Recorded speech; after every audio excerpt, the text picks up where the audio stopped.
என்னடா பொல்லாத வாழ்க்கை.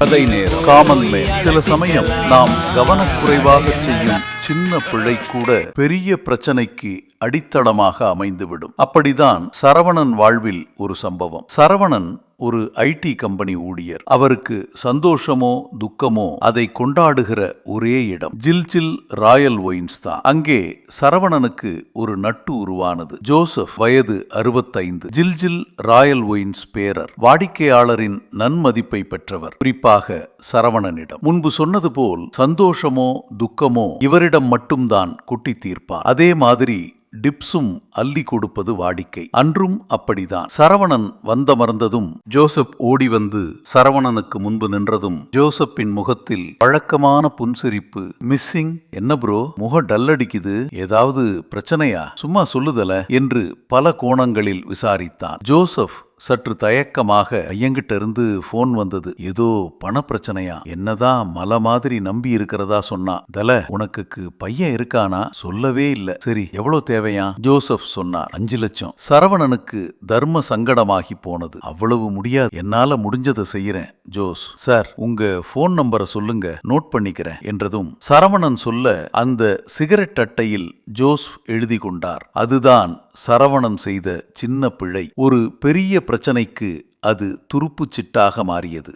அட என்னடா பொல்லாத வாழ்க்கை, இது போய் அலட்டிக்கலாமா? அட என்னடா. ஜில்ஜில் ராயல் ஒயின்ஸ் ஓனர் ஒரு டென்ஷன் பேர்வழி. அவருக்கு டென்ஷன் வந்தால் 2 சிகரெட் ஒரே நேரத்தில் பிடித்து கொண்டு வாய்க்கு வந்ததபடி திட்டுவது அவரது ஸ்டைல். நேற்று கலெக்ஷன் ஆனா 10 லட்சம் ரூபாய் விற்பனை பணம் ஒன் ஷாப்பில் இருந்து திருடு போய்விட்டது. உண்மையை ஒத்துக்கொள்ளும் வரை யாருக்கும் பச்சை தண்ணி கூட கொடுக்காதீங்க.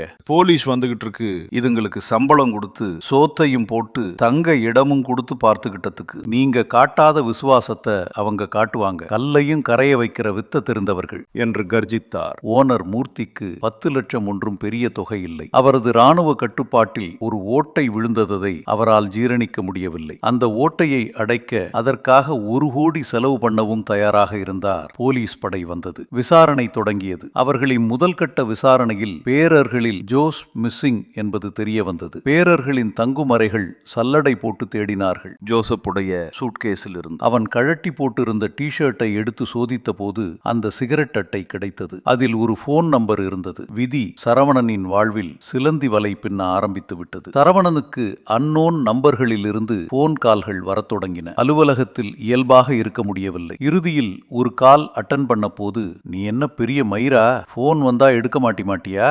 இந்த வார்த்தைகளை அதுவரையில் சந்தோஷமாக பரிமாறிக்கொண்ட சரவணனுக்கு இந்த டோன் புதிதாகவும் கலவரமாகவும் கேட்டது. சார், நீங்க யாரு, என்ன வேணும் என்று சரவணன் கேட்டதும், நீங்க தான் வேணும், நீங்க திருடி வச்சிருக்கிற 10 லட்சம் தான் வேணும். சார், கொஞ்சம் T10 ஸ்டேஷனுக்கு வர முடியுமா? நாங்க ஆபீஸுக்கு வந்தா சார வெறும் அண்டர்வேரோட தான் கூட்டிட்டு வருவோம். எது பார்க்க நல்லா இருக்குன்னு நீயே முடிவு பண்ணிக்கோ. போன் கட் ஆனது. நீண்ட நேரத்திற்கு பிறகு ஜோசப் இடமிருந்து போன் கால். சார், நல்லா இருக்கீங்களா? நான் வந்த வேலை நல்லபடியா முடிஞ்சது. நீங்க உதவி பண்றதா சொன்னதற்கு ரொம்ப நன்றி சார். இப்ப எனக்கு அது தேவைப்படல. சரவணன் ஜோசப்பிடம், இப்ப நீங்க எங்க இருக்கிறீங்க? பாருக்கு போன் பண்ணீங்களா? பார்ல எனக்கு யார் நம்பரும் தெரியாது சார். முருகன் சார் எப்பவும் டென்ஷன்ல இருப்பாரு. போன் பண்ணா சத்தம் போடுவாரு. கிளம்பி வந்தப்ப கூட அவர்கிட்ட சொல்லாம கொள்ளாம வந்துட்டேன். என் மேல கோபமாக இருப்பாரு. நேர்ல பார்த்து பேசுனா ராசி ஆயிடுவாரு. ஜோசப் பின் பதிலில் எந்தவித திருட்டுத்தனமும் தெரியவில்லை. சரி, சென்னை வந்ததும் கால் பண்ணுங்க என்று சொல்லிவிட்டு வேறதை பற்றியும் பேசாமல் சரவணன் தொடர்பை துண்டித்தான். போலீஸ் ஸ்டேஷனில்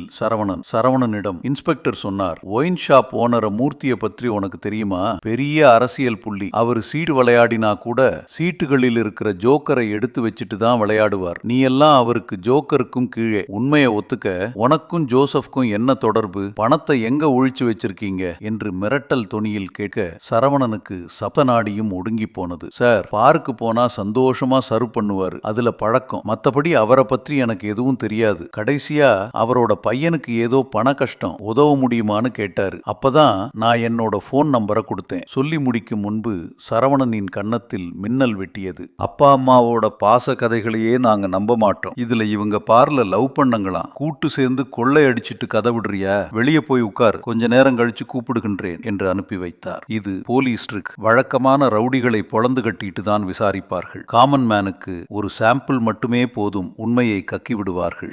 அட என்னடா பொல்லாத வாழ்க்கைக்கு போய் அலட்டிக்கலாமா?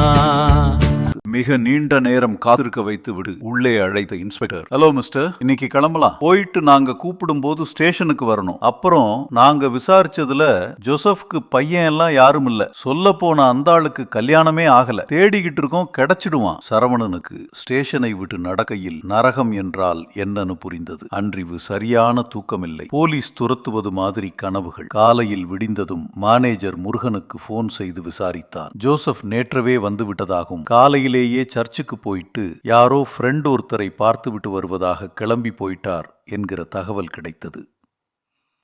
ஜில்ஜில் ஒயின் ஷாப்பில் திருடு போன பணத்தை எடுத்த குற்றவாளி சரண்டர் பிளாஷ் நியூஸ் ஓடிக்கொண்டிருந்தது. போலீசாருடன் ஜோசப் நடந்து வந்து கொண்டிருப்பது தெளிவாக தெரிந்தது. செய்தியை பார்த்ததில் சரவணனுக்கு அதிர்ச்சி. தன்னிடம் அந்த பணத்தை தான் எடுக்கவில்லை என்று சத்தியம் செய்துவிட்டு போலீஸில் சரண்டராகியிருக்கான். துரோகி. காமன் மேனுக்கு ஏழும் சந்தேகம். அந்த பணத்தை உண்மையில் யார்தான் எடுத்தது? அந்த உண்மை தெரிந்த நபர்கள் ஜோசப். ஜோசப்புக்கு பாவ மன்னிப்பு வழங்கிய சர்ச் பாதர். கல்யாணமாகி 10 வருஷம் கழித்து பிறந்த தனது மகன் வேள்பாரிக்கு நேற்று நடந்த முதுகு தண்டுவட ஆபரேஷனுக்கு பிறகு அவனை கொஞ்சு கொண்டு இருக்கும் மேனேஜர் முருகன். கணக்கில் வராத பணத்தை சரியாக கையாண்ட wine shop owner. Common man பதில்களுக்கெல்லாம் யாரால் பதில் சொல்ல முடியும்? இப்போ போடுங்க அந்த சாங்.